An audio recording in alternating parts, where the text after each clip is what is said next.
मध्याह्न भोजन योजना के तहत काम कर रहे डाटा एंट्री ऑपरेटर को 31 मार्च से काम से हटाने का आदेश दिया गया है, जिसे लेकर आज ये ऑपरेटर मध्याह्न भोजन कार्यालय पहुंचे और जोरदार हंगामा किया। उनका कहना है कि पिछले 4 से 5 महीने से उन्हें वेतन तक नहीं दिया गया है और अब जब उनकी योजनाएं अवधि को 1 साल के लिए बढ़ाया गया था तो अचानक ये आदेश दिया गया है कि उन्हें काम से हटा दिया जाएगा। इन डाटा एंट्री ऑपरेटरों का आरोप है कि वे पिछले कई महीनों से बिना वेतन के काम कर रहे हैं और अब इस नए फैसले ने उनकी स्थिति को और भी कठिन बना दिया है। उन्होंने यह भी कहा कि सरकार ने पहले उनकी नौकरी को 1 साल तक बढ़ाने का भरोसा दिया था, लेकिन बीच में ही यह नियोजन रद्द कर दिया गया। इन डाटा एंट्री ऑपरेटरों का कहना है कि अगर उनका नियोजन नहीं बढ़ाया गया तो उनके पास रोजगार का कोई और उपाय नहीं होगा। उनका सरकार से अनुरोध है कि उन्हें नौकरी से स्थिरता दी जाए और सरकार उनके रोजगार के लिए कुछ ठोस कदम उठाए।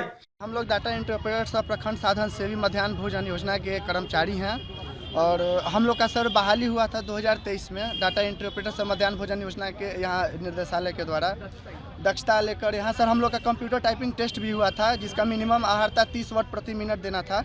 जो हम लोग क्वालिफाई किए थे वो हम लोग को एक एजेंसी के माध्यम से विभाग को सौंपा गया था और कार्य करने के लिए बोला गया था। तब से लेकर के हम लोग जिला कार्यक्रम पदाधिकारी मध्याह्न भोजन योजना के यहाँ योगदान दिए थे और प्रखंड शिक्षा पदाधिकारी के अंतर्गत दिए गए निर्देशों का ससमय वहन करते थे। और हम लोग का सर ये एजेंसी के द्वारा बताया गया था कि ये 3 साल प्लस 2 साल का एक्सटेंशन चलेगा, यानी कि 3 साल शुरुआत में रहेगा और 2 साल हम लोग के सर का और वहाँ निर्देशालय के अनुमति से 2 साल बढ़ाया जाएगा आपके काम को, हम लोग के काम को देखते हुए। लेकिन और हम लोग बहुत अच्छा हम लोग का सर 1 साल का जो एक टर्म था जो सितंबर अक्टूबर में पूरा हो गया था। इसके बाद हमारे जो निर्देशक जो कुछ समय के लिए अल्पकालीन निर्देशक बने थे योगेंद्र सर, उन्होंने हम लोग के सेवा विस्तार किया था अक्टूबर में और उसके बाद तो सर हम लोग सब निश्चिंत से काम कर रहे थे अपने अपने कार्यों को लेकर के। और फिर अचानक सर कल हम लोग को एक लेटर दिया गया वर्तमान हमारे निर्देशक सतीश चंद्र झा सर द्वारा कि आप लोग को 31 मार्च के बाद आपसे कोई सेवा नहीं लिया जाएगा, अर्थात अब हम लोग सर बेरोजगार हो जाएंगे। उसके बाद कितनी संख्या है सर? हम लोग का पूरे बिहार में 582 हैं हम लोग सर कार्यरत हैं, सभी प्रखंड में 1-1 हैं और जिला कार्यालय में भी सर हम लोग हैं। सेवा सत्र में आप लोग नियोजन में थे? जी सर नियोजन में थे हम लोग का। अब सर हम लोग यही मांग कर रहे हैं कि सर हमारे माननीय मुख्यमंत्री महोदय कहते हैं कि हम लोग रोजगार दे हैं, नीतीश सरकार, हम लोग नीतीश सरकार महोदय हम लोग के गार्जियन माने जाते हैं बिहार के, कहते हैं कि हम रोजगार देते हैं और एक तरफ युवाओं को ही बेरोजगार कर रहे हैं। सर हम लोग 1.5 साल से अपना सेवा दे रहे हैं। अधिकारी से बात हुई? यहाँ सर अधिकारी से अभी हमारे एक 5 सदस्यीय टीम गया था बात करने के लिए, तो उनको बताया गया कि अभी बजट नहीं है और आ रहे हैं हमारे अध्यक्ष महोदय जो निर्देशक महोदय हैं सतीश चंद्र सर जो आ रहे हैं, उनसे आप लोग बात करिएगा। नाम बताइए। हमारा नाम आदर्श कुमार हुआ सर। से 5 महीने का वेतन नहीं मिला जा रहा। उसके बाद टीए के नाम पे बोला गया कि आप लोग का अनुसरवन का 100 रुपया मिलेगा, जो पुराने बीआरपी को अभी तक यहाँ से सारे निर्देशालय से क्लियर हो गया है, हर एक जिला से उनको पेमेंट मिला जाता। मगर यहाँ जब हम लोग आते हैं तो यहाँ से बताते हैं अकाउंटेंट साहब कि हमने तो बीसी के माध्यम से बोल दिया पैसा देने के लिए, मगर जब वहाँ हम लोग अपने जिला जाते हैं तो उसके बाद भी बोलते हैं कि हमारे पास बजट ही नहीं है, हम पैसा क्यों दें? आप बताइए सर, हम लोग बेरोजगारी होकर कहाँ जाएंगे? और इस क्या आप लोग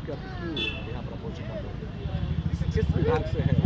मध्याह्न भोजन में सर एमडीएम डाटा ऑपरेटर सब प्रखंड साधन से भी हम लोग हैं। कितने की संख्या में है? 587 हैं सर हम लोग। क्या मांग यही है सर कि एक डायरेक्टर साहब विनायक सर आते हैं, हम लोग का एक्सटेंशन करते हैं, दूसरे डायरेक्टर साहब आते हैं, हमारा चिट्ठी निकालते हैं। जब सर 17/10/2024 को हमारा एक्सटेंशन हो चुका है तो फिर 31/3/2025 को क्यों हटाएगा? जब हमारा डायरेक्टर सर का चिट्ठी है 1 साल का, तो फिर उससे पहले हम लोग को क्यों हटाया जा रहा है? नाम बताइए। मेरा नाम रवि कुमार है। इनका कहना है कि मध्याह्न भोजन योजना जैसे महत्वपूर्ण कार्यक्रम को चलाने में इनका भी योगदान है और ऐसे में इनकी मेहनत और योगदान की कदर करनी चाहिए। उन्होंने साफ तौर पर कहा कि बिना किसी ठोस कारण के उन्हें काम से हटाना न केवल उनके लिए बल्कि समाज के लिए भी एक नुकसान होगा।